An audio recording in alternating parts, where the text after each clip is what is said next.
तो आज हम लोग ब्लड यूरिया टेस्ट लगाना सीखेंगे। ठीक है, ब्लड यूरिया जो हमारा रिएजेंट है, आइए देखते हैं। ये देखिए ब्लड यूरिया का जो रिएजेंट है हमारा, इसमें ये दो डब्बे हैं, जिसमें से एक है R1 और एक है R2।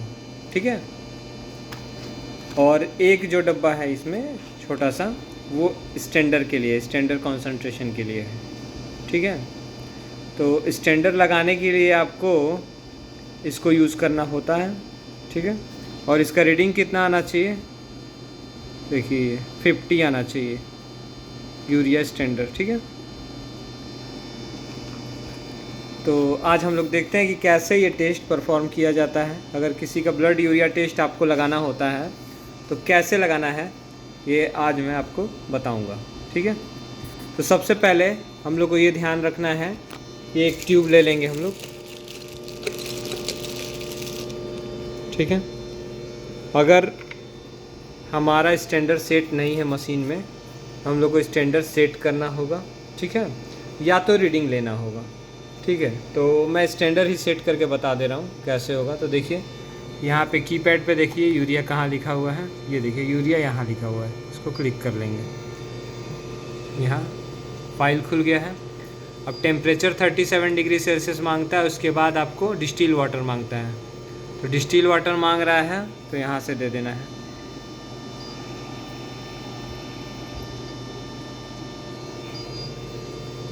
ये प्रोसेस हो गया कंप्लीट।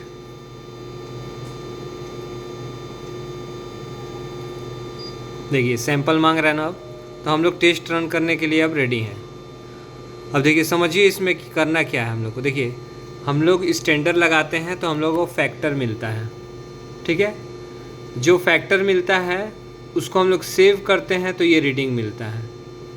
कैसे, देखिए हम लोग दो जगह बनाएंगे, दो ट्यूब लेंगे। ठीक है, एक पे हम लोग मार्क करेंगे स्टैंडर्ड और एक पे टेस्ट।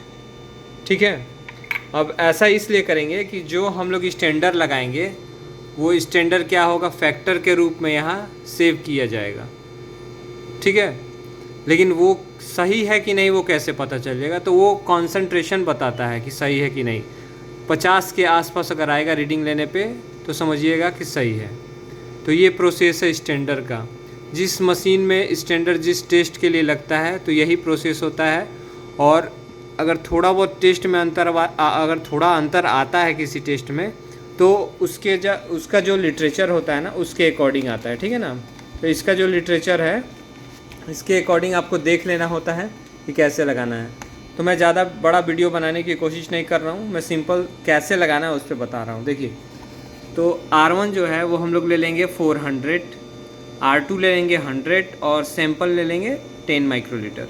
ठीक है, अब चलिए हम लोग टेस्ट परफॉर्म करके दिखाते हैं। क्योंकि इसमें स्टैंडर्ड हम लगा देंगे तो आप लोग को अच्छा से समझ में आएगा, इसीलिए हम लोग स्टैंडर्ड भी लगाएंगे साथ में। ठीक है ना, तो स्टैंडर्ड लगाएंगे, फिर रीडिंग लेंगे और फिर पेशेंट का टेस्ट करके दिखाएंगे। तो तीनों जो प्रक्रिया होता है हम आपको एक एक करके दिखा रहे हैं। अब देखिए, चूँकि हम लोग को स्टैंडर्ड लगाना है तो हम लोग ये 3 वायल ले लेंगे।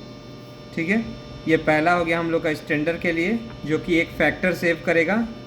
देखिए यहाँ पे ये फैक्टर है ना, ये स्टैंडर्ड लगाने से सेव होगा। स्टैंडर्ड जब हम लोग पिला लेंगे, स्टैंडर्ड पिलाने के बाद उसको इंटर करके सेव कर लेंगे तो फैक्टर सेव हो जाएगा। ठीक है, उसके बाद हम लोग ये जो बना रहे हैं वो सेम प्रोसेस, दोनों का सेम प्रोसेस होगा। ठीक है, तो इसको जब हम पिलाएंगे तो वो आना चाहिए आपका कॉन्सेंट्रेशन, ये देखिए कॉन्सेंट्रेशन 50 आना चाहिए पिलाने के बाद।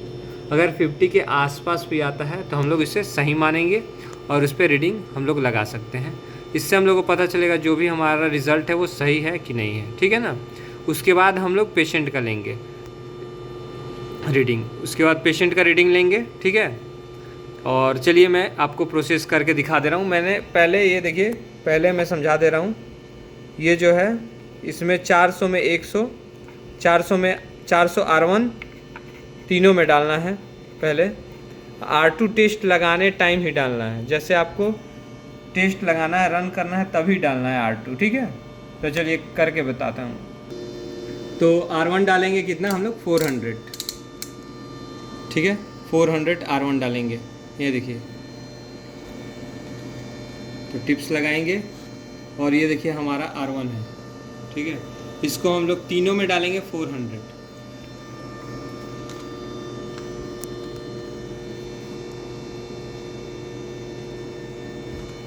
ये स्टैंडर्ड के लिए हो गया, ये हमारा रीडिंग के लिए हो गया, और ये हमारा टेस्ट पेशेंट का जो लगाएंगे उसके लिए हो गया।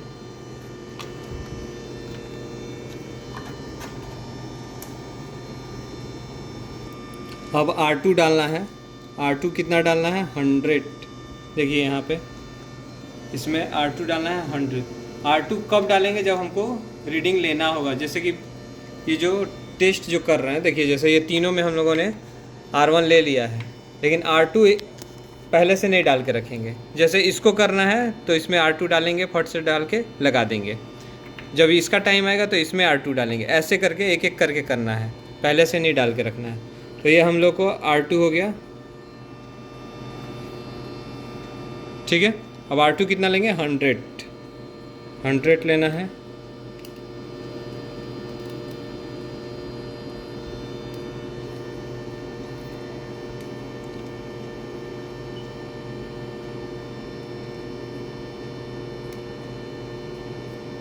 ये देखिए R2 हो गया 100।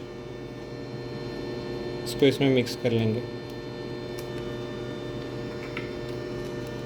अब जैसा मैंने बताया है कि इसको जो स्टैंडर्ड और रीडिंग लेना है वो इसके माध्यम से लेना है, ठीक है ना, इसके माध्यम से लेना है, ठीक है। तो सैंपल की जगह हम लोगों को क्या डालना है 10 माइक्रोलीटर, 10 माइक्रोलीटर स्टैंडर्ड में से डालना है इसमें।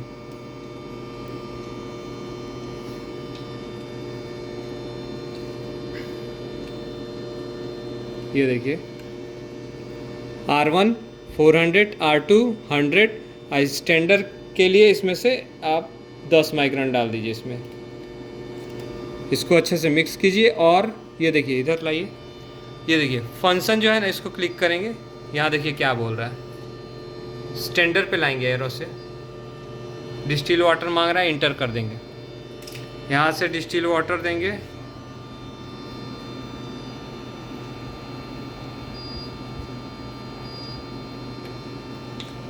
अब ये हमारा स्टैंडर्ड जो है लगाने के लिए तैयार हो गया है, जिससे फैक्टर मिलेगा हम लोगों को। देखिए यहाँ देखिए स्टैंडर्ड मांग रहा है, STD स्टैंडर्ड, ठीक है। तो यहाँ से हम लोग जो स्टैंडर्ड बनाए हैं 400 में 100 में 10 वो डाल के पिला देंगे।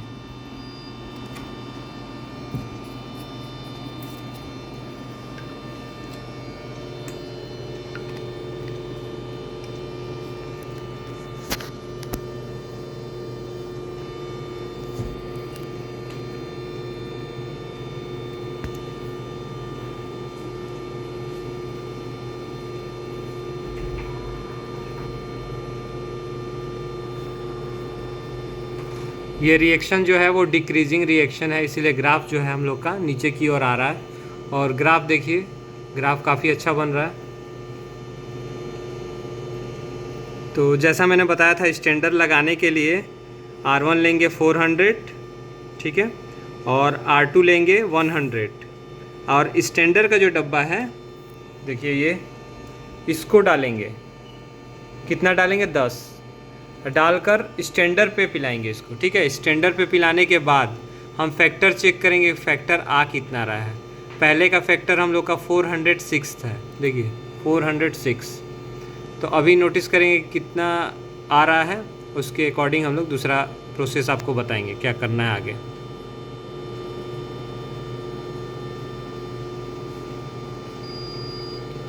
हम लोग का फैक्टर आ रहा है 416.25, देखिए यहाँ नीचे।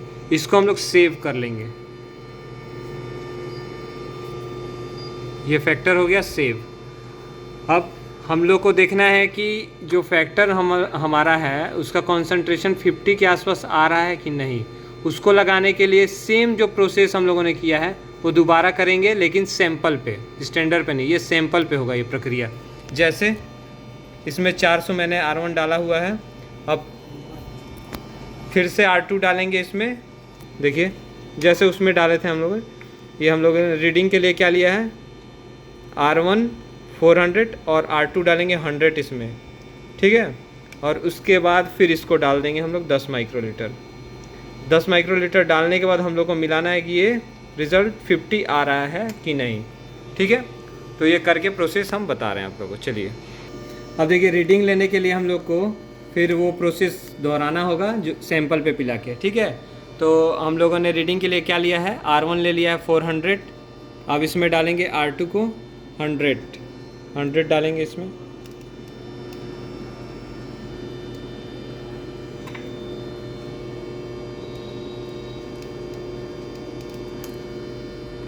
ठीक है, और हम लोग को रीडिंग लेना है। रीडिंग के लिए हम लोग को फिर स्टैंडर्ड यूज़ करना है। कितना डालना है, 10 माइक्रोलीटर।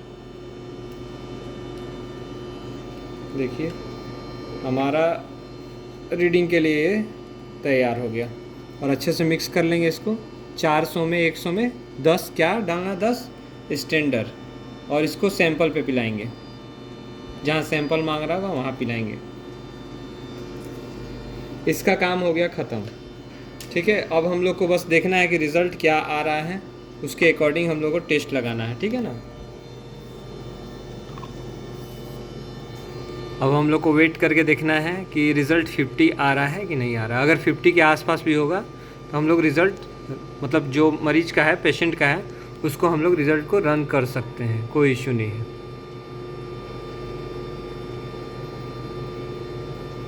ये जो प्रक्रिया है वो डेली रूटीन नहीं है, ठीक है। ये जो मैंने सैंपल पे अभी पिलाया है, ये आप अगर स्टैंडर्ड एक बार लग जा रहा है तो आप पर डे टेस्ट आता है तो आप रीडिंग पे, मतलब जो रीडिंग जो है, रीडिंग लगाना चाहिए। आप यूरिया का फाइल खोल के जो सैंपल मांग रहा है उस पर आप ये जो दोहरा रहे हैं, अभी हम जो मैंने प्रोसेस किया है उसको आप सैंपल पे पिला के आप रिज़ल्ट देख सकते हैं कि क्या है। अगर 50 के आसपास नहीं होगा, या 50 से ज़्यादा होगा, या 50 से बहुत कम होगा, तब ये पूरा प्रोसेस करना पड़ेगा स्टैंडर्ड लगाने वाला, या नया डब्बा खुलता है तब। लेकिन आप डेली रूटीन में आप ये जो अभी जो मैं प्रोसेस कर रहा हूँ, ये आप फाइल खोलते ही एक बार ट्राई कर लेना चाहिए, ताकि आपको रिज़ल्ट पता चल जाए कि हमारा यूरिया का जो रीडिंग है वो ठीक है कि नहीं है, ठीक है। और देखिए रीडिंग है 45.88, जो कि आना चाहिए 50, फिर भी चलिए अच्छा है। 50 के आसपास कम से कम अगर है तो हमारा जो भी रिज़ल्ट होगा वो बेटर होगा। तो अब हम लगाएंगे पेशेंट का, ठीक है। ये हो गया हमारा स्टैंडर्ड कैसे सेव किया जाता है, और दोबारा हम ये देखेंगे कि टेस्ट कैसे रन करना है। अगर आपका ये सारा प्रक्रिया हो चुका है तो आप सिंपल वे में डायरेक्टली ऐसे टेस्ट लगा सकते हैं। फाइल खोलिएगा और 400 में 100 में 10 मरीज का सैंपल डाल के पिला दीजिएगा। तो चलिए पेशेंट का भी पिला के देखते हैं क्या आ रहा है। देखिए अब हमारा फैक्टर सेव हो गया, रीडिंग सेव हो गया, ठीक है ना। अब हम लोग फ्री हैं, कोई भी टेस्ट लगाएंगे, कोई माइनर अंतर, ज़्यादा अंतर नहीं है, थोड़ा बहुत ही अंतर आएगा अगर दूसरे लैब से भी आप अगर कराते हैं तो, क्योंकि केवल 5 अंतर है, ठीक है। अगर 50 रहेगा तो बेटर रहेगा।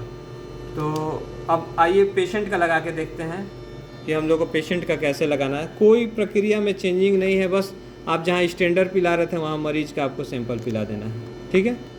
तो हम लोग ऑलरेडी इसके लिए रेडी करके रखे हुए हैं 400 R1, अब 100 R2 डालना है इसमें। देखिए ये 100 R2 हो गया।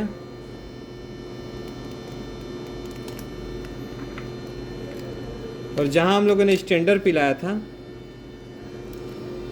वहाँ पे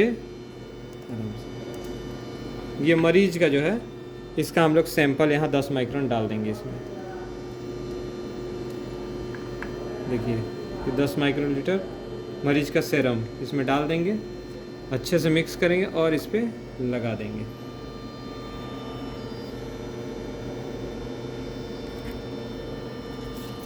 यूरिया का जो हमारा टेस्ट है वो कंप्लीट हो गया है, ठीक है। अब रीडिंग देखेंगे क्या मरीज का आ रहा है और रिज़ल्ट दे देंगे। टोटल यही प्रक्रिया है। अगर स्टैंडर्ड के साथ अगर देखा जाए तो, अगर स्टैंडर्ड नहीं लगाते हैं तो अभी मैं जो कर रहा हूँ बस इतना ही करना काफ़ी है, ठीक है।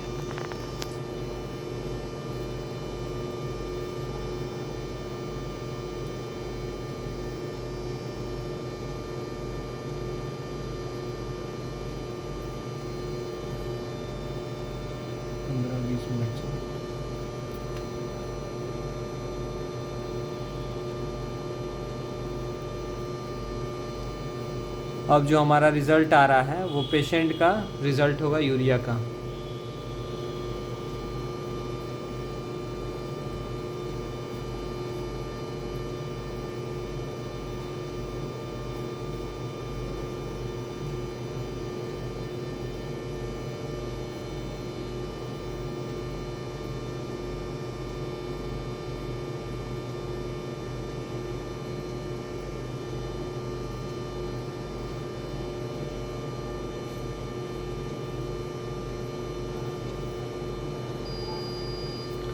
ब्लड यूरिया हो गया इनका 35.8, ठीक है ना। तो ये यूरिया का रिज़ल्ट हो गया, ठीक है। और यूरिया का रिज़ल्ट हो गया, ये पेशेंट का रिज़ल्ट हो गया 35.8, जो कि नॉर्मल रेंज के अंदर है। तो यही सारा प्रक्रिया है, आप स्टेंडर लगाते हैं तो। और अगर आपको डायरेक्टली टेस्ट लगाना है तो फाइल खोल के 400 में 100 में मरीज का सैंपल जो है सीरम है वो 10 माइक्रोन डाल के आप पिला दीजिएगा, रिज़ल्ट आ जाएगा, ठीक है।